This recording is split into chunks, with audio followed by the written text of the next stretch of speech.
2026 കേരള നിയമസഭാ തിരഞ്ഞെടുപ്പിലെ ഏറ്റവും വലിയ അട്ടിമറികളിലൊന്ന്. കായംകുളത്ത് പ്രതിഭയെ വീഴ്ത്തി ലിജുവിന് തിളക്കമാർന്ന വിജയം. തുടർച്ചയായ പരാജയങ്ങൾക്ക് ശേഷം ലിജു നിയമസഭയിലേക്ക് നടന്നു കയറുമ്പോൾ മണ്ഡലത്തിൽ മുഴങ്ങിക്കേറ്റത് ഒറ്റ മുദ്രാവാക്യമായിരുന്നു: കായംകുളത്തിന് നല്ലൊരാൾ. എന്നിട്ടും ഈ തെരഞ്ഞെടുപ്പിൽ UDFന്റെ സ്ഥാനാർത്ഥി കരഞ്ഞുകൊണ്ട് വോട്ട് ചോദിച്ചതൊക്കെ നമുക്കറിയാം. ആയിരുന്ന സമയത്ത് അദ്ദേഹം കരഞ്ഞുകൊണ്ട് വോട്ട് ചോദിച്ചത് എനിക്കൊരു അവസരം കായംകുളംകാർ തരണേ എന്നാണ്. എന്നോട് കോൺഗ്രസിൽ പലരും പറഞ്ഞിട്ടുണ്ട്, ആ കരച്ചിലാണ് ഏറ്റവും കൂടുതൽ ഏറ്റത് എന്ന് പറഞ്ഞിട്ടുണ്ട്. എന്നാൽ തോൽവിക്ക് ശേഷം പ്രതിഭ ഒരു ബോംബ് പൊട്ടിച്ചു. താൻ തോറ്റത് രാഷ്ട്രീയമായിട്ടല്ലെന്നും ലിജുവും കൂട്ടരും കരഞ്ഞ് സഹതാപമുണ്ടാക്കിയും തനിക്കെതിരെ വീടുകൾ കയറിയിറങ്ങി വ്യക്തിഹത്യ നടത്തിക്കൊണ്ടും സൃഷ്ടിച്ചെടുത്ത ഒരു വ്യാജ നരേറ്റീവിലൂടെ ആണെന്നുമായിരുന്നു പ്രതിഭയുടെ ആരോപണം. അതിന് ലിജു കൊടുത്ത മറുപടിയോ, അത് എൻ്റെ സ്വാഭാവികമായ വികാര പ്രകടനമായിരുന്നു, ഒരു സാധാരണ മനുഷ്യൻ്റെ വേദനയായിരുന്നു എന്ന്.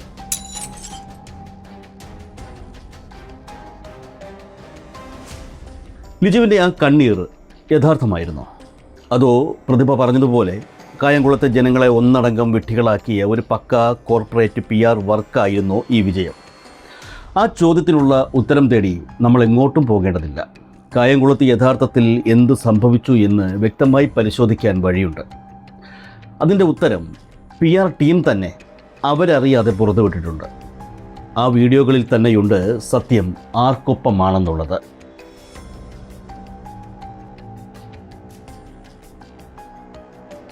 ലിജുവിന് ഒരു PR ടീം ഉണ്ടായിരുന്നു എന്ന് നമ്മൾ എങ്ങനെയാണ് ഉറപ്പിക്കുക? ഞാൻ പറഞ്ഞല്ലോ, PR ടീം 2 വീഡിയോകൾ ഇൻസ്റ്റാഗ്രാമിലൂടെ പുറത്തുവിട്ടിട്ടുണ്ടെന്ന്. ലിജുവിന് വേണ്ടി PR നടത്തിയ ടീമിൻ്റെ ഭാഗമായ ഒരു വ്യക്തി PR വർക്കിൻ്റെ ഗുണങ്ങൾ എന്ന നിലയിലാണ് കായംകുളത്തെ തങ്ങളുടെ വർക്കിനെ സംബന്ധിച്ചുള്ള ആ വീഡിയോകൾ പുറത്തുവിട്ടത്.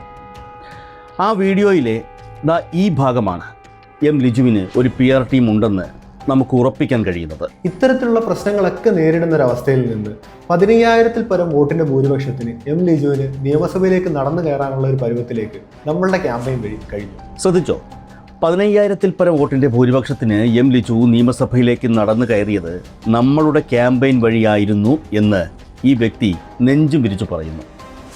ആരാണ് ഈ നമ്മൾ? ഈ നമ്മൾ ആരാണെന്ന് രണ്ടാമത്തെ വീഡിയോയുടെ അവസാനം ഇവർ തന്നെ വെളിപ്പെടുത്തുന്നുണ്ട്. ഹൈബ്രിഡിക് PR ആൻഡ് കമ്മ്യൂണിക്കേഷൻസ്. ലിജുവും കോൺഗ്രസും എത്ര മറച്ചു വയ്ക്കാൻ ശ്രമിച്ചാലും ആ കോർപ്പറേറ്റ് ഏജൻസിയുടെ ഇൻസ്റ്റാഗ്രാം പേജിൽ അവർ തന്നെ ഈ വീഡിയോ ഇട്ടതോടെ ആദ്യത്തെ കള്ളം പൊളിഞ്ഞു. അപ്പോൾ കാര്യങ്ങൾ വ്യക്തമായില്ലേ? ലിജുവിന് ഒരു PR ഉണ്ടായിരുന്നു.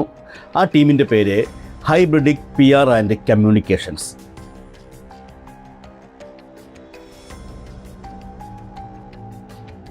ഇനി ലിജുവിൻ്റെ വികാരഭരിതമായ ആ കരച്ചിലേക്ക് വരാം. സ്വാഭാവികമായി വന്നതാണെന്ന് ലിജു പറഞ്ഞ ആ കണ്ണീർ PR ടീം എങ്ങനെയാണ് മാർക്കറ്റ് ചെയ്തത് എന്ന് നോക്കുക. പ്രസംഗത്തിനിടയിൽ ലിജു കരഞ്ഞു. ലിജുവിന്റെ കരച്ചിൽ അങ്ങ് കത്തിക്കേറി. മനോരമയിൽ മില്യൺ അടിച്ചു, മാതൃഭൂമി ന്യൂസിൽ വന്നു, 24-ലും റിപ്പോർട്ടറിലും വന്നു, ചാനലായ ചാനലുകളിലെല്ലാം വന്നു. വരാത്ത ചാനലുകൾ നമ്മൾ നോക്കി അവരിലേക്ക് നമ്മൾ വിഷ്വലും വാർത്തയും എത്തിച്ചു. വാർത്തയായ വാർത്തകളിലെല്ലാം ലിജു നിറഞ്ഞു. മണ്ഡലം മൊത്തത്തിൽ ഇളകി. സ്ഥാനാർത്ഥിയും എതിർ സ്ഥാനാർത്ഥി പോലും പ്രതീക്ഷിക്കാത്ത തരത്തിലുള്ളൊരു മൈലേജ് നമുക്ക് ഈ ഒരൊറ്റ ഇവന്റ് കൊണ്ട് ഉണ്ടാക്കിയെടുക്കാൻ കഴിയും. ലിജുവിന്റെ കരച്ചിൽ അക്ഷരാർത്ഥത്തിൽ വോട്ടായി. ലിജു ഒന്ന് വിതിമ്പിയപ്പോഴേക്കും ഏഷ്യാനെറ്റ്, മാതൃഭൂമി, 24 ന്യൂസ് തുടങ്ങി വരാത്ത ചാനലുകളിലേക്ക് വരെ വിഷ്വലും വാർത്തയും എത്തിച്ചത് ഈ PR ടീമാണെന്ന് അവർ തന്നെ അഭിമാനത്തോടെ വിളിച്ചു പറയുന്നു. ഒരു സ്ഥാനാർത്ഥിയുടെ കണ്ണീർ നിമിഷങ്ങൾക്കകം വാട്സപ്പ് ഗ്രൂപ്പുകളിലും വാർത്തകളിലും ഒരു പ്രോഡക്റ്റ് പോലെ വിറ്റഴിക്കപ്പെട്ടു. പ്രതിഭ അന്നു പറഞ്ഞ ആ കരച്ചിൽ നാടകം ഒരു യാഥാർത്ഥ്യമായിരുന്നു എന്ന് ഇതിൽ പരം എന്ത് തെളിവ് വേണം?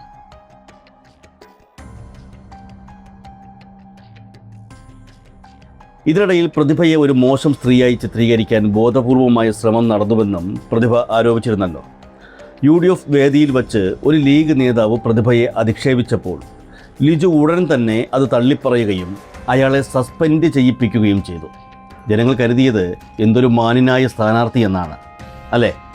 എന്നാൽ സത്യം എന്താണ്? ലിജു കരഞ്ഞ വേദിയിൽ തന്നെ പ്രതിഭയെ അപമാനിച്ചുകൊണ്ടുള്ള ലീഗ് നേതാവിൻ്റെ പ്രസംഗം അപ്പോഴേക്ക് ഓൺ എയർ ഓടി തുടങ്ങി. ശരിക്കും UDF ക്യാമ്പിൻ്റെ തലയിൽ വീണ ഒരു ഇടുത്തിയായിരുന്നു ഇത്. മുഖ്യമന്ത്രി പിണറായി വിജയൻ അടക്കം ഈ വിഷയത്തിൽ ഇടപെട്ട് സോഷ്യൽ മീഡിയ പോസ്റ്റ് ഇട്ടു. അതോടുകൂടി ഈ വിഷയം നെക്സ്റ്റ് ലെവലിലേക്ക് എത്തി. കിട്ടിയ മൈലേജ് മുഴുവൻ ഒറ്റ പകലിൽ ഇല്ലാതാവുന്ന കാഴ്ച. എന്നാൽ UDF നേതൃത്വം ആ വിഷയത്തെ പക്വമായി നേരിട്ടു.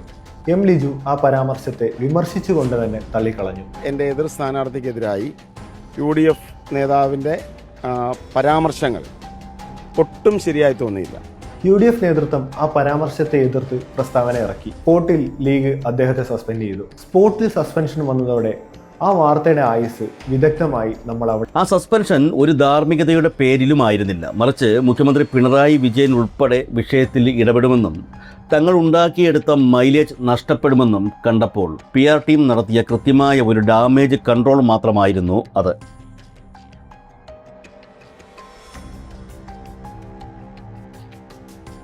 പ്രതിഭയ്ക്കിട്ട് അടുത്ത പണി വരുന്നത് സാകേത് സ്പെഷ്യൽ സ്കൂളിലെ പരിപാടിയിലാണ്.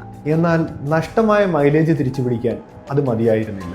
അവിടെയാണ് നമ്മുടെ PR ടീം സമർത്ഥമായി ഇടപെട്ടത്. സാകേത് സ്പെഷ്യൽ സ്കൂളിന്റെ വാർഷികത്തിൽ പ്രതിഭ പങ്കെടുക്കുന്നുണ്ടെന്നറിഞ്ഞ നമ്മൾ യാദൃശ്ചികമായി എം ലിജുവിന് പ്രതിഭയെ കാണാനുള്ള ഒരവസരം ഒരുക്കി. നമ്മുടെ സ്ഥാനാർത്ഥിയെ അവരെക്കാളും മുമ്പേ അവിടെ എത്തിച്ചു. കുട്ടികളുമായി എൻഗേജ് ചെയ്യിപ്പിച്ചു. പ്രതിഭയെ നേരിട്ട് കണ്ട് ലിജു വിഷയത്തിൽ അപലപിക്കുകയും ചെയ്തു. ഇതോടെ ലീഗ് നേതാവിന്റെ പാപഭാരം ലിജുവിന്റെ തലയിൽ നിന്ന് ഒഴിവായി. പ്രതിഭ അവിടെ പരിപാടിക്ക് വരുന്നുണ്ടെന്നറിഞ്ഞ PR ടീം അതിലും വലിയൊരു മാസ്റ്റർ പ്ലാൻ തയ്യാറാക്കി.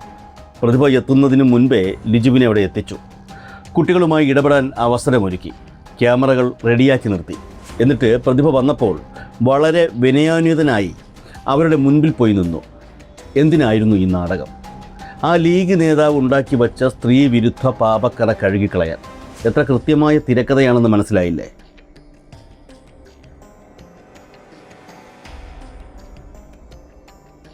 കായംകുളത്തിന് നല്ലൊരാൾ എന്ന നമ്മുടെ PR ക്യാമ്പയിൻ റിസൾട്ടാണ് കായംകുളത്തിന്റെ ഈ നല്ല MLA, may be A minister. ഇതൊരു നിഷ്കളങ്കമായ മുദ്രാവാക്യമായിരുന്നില്ല, മറിച്ച് 10 വർഷം അവിടെ ഭരിച്ച പ്രതിഭ ഒരു വില്ലത്തിയാണെന്നും ഇനി വരാനിരിക്കുന്ന ലിജുവാണ് ശരിയായ ചോയ്സ് എന്നും ജനങ്ങളുടെ ഉപബോധ മനസ്സിലേക്ക് തള്ളിക്കയറ്റാൻ ഡിസൈൻ ചെയ്ത ഒരു സൈക്കോളജിക്കൽ PR വെപ്പണായിരുന്നു അത്. അന്ന് പ്രതിഭ പറഞ്ഞ എന്നെ മനഃപൂർവ്വം വില്ലത്തിയാക്കാൻ ശ്രമിച്ചു എന്ന ആരോപണത്തിന് ഇവർ തന്നെയല്ലേ ഇപ്പോൾ അടിവരയിടുന്നത്? സുഹൃത്തുക്കളെ, ഇത്രയും കാര്യങ്ങൾ കണ്ടു കഴിഞ്ഞ സ്ഥിതിക്ക് നമുക്കൊരു കാര്യം വ്യക്തമായി പറയാൻ സാധിക്കും. തിരഞ്ഞെടുപ്പ് തോൽവിക്ക് ശേഷം പ്രതിഭ വന്ന് ആരോപണങ്ങൾ ഉന്നയിച്ചപ്പോൾ രാഷ്ട്രീയ കേരളം അവരെ പുച്ഛിച്ചു തള്ളി. തോൽവിയുടെ ജാളിത മറയ്ക്കാൻ പറയുന്നതാണെന്ന് പലരും കരുതി. എന്നാൽ ഈ 2 വീഡിയോകൾ നിങ്ങൾ കാണുമ്പോൾ പ്രതിഭ പറഞ്ഞ ഓരോ വാക്കുകളും അക്ഷരം പ്രതി സത്യമാവുകയായിരുന്നു എന്ന് ബോധ്യമാവുകയാണ്. വീട് വീടാന്തരം കയറിയിറങ്ങി വ്യക്തിഹത്യ നടത്തി എന്ന പ്രതിഭയുടെ ആരോപണം ഒരിക്കലും വെറുതെയല്ല. കാരണം ഒരു എതിർ സ്ഥാനാർത്ഥി എത്തുന്ന പരിപാടിയിൽ പോലും അരമണിക്കൂർ മുൻപേ ചെന്ന് വൈകാരികമായ ഒരു സ്ക്രിപ്റ്റഡ് ഡ്രാമ കളിക്കാൻ കഴിയുന്ന ഒരു PR ഏജൻസിക്ക് കായംകുളത്തെ വീടുകളിൽ എന്തൊക്കെ നുണക്കഥകൾ മെനയാൻ കഴിഞ്ഞിട്ടുണ്ടാകും എന്നത് ഊഹിക്കാവുന്നതേ ഉള്ളൂ. ഏറ്റവും വലിയ കോമഡി എന്താണെന്നാൽ തങ്ങൾ നടത്തിയ ഈ രാഷ്ട്രീയ കൃത്രിമത്വങ്ങളെല്ലാം ഒരു വിജയഗാഥ എന്ന നിലയിൽ ഈ PR ഏജൻസി തന്നെ അവരുടെ ഇൻസ്റ്റാഗ്രാം, ഫേസ്ബുക്ക് പേജുകളിൽ അപ്ലോഡ് ചെയ്തിട്ടുണ്ട് എന്നതാണ്. ഇതിൽ കൂടുതൽ എന്ത് തെളിവ് വേണം?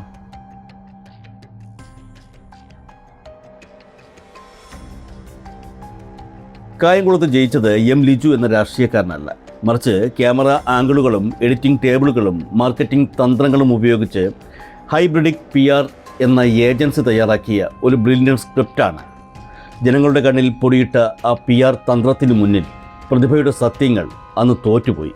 പക്ഷേ കാലം ആ സത്യത്തെ PR ഏജൻസിയുടെ രൂപത്തിൽ തന്നെ ഇപ്പോൾ പുറത്തു കൊണ്ടുവന്നിരിക്കുന്നു.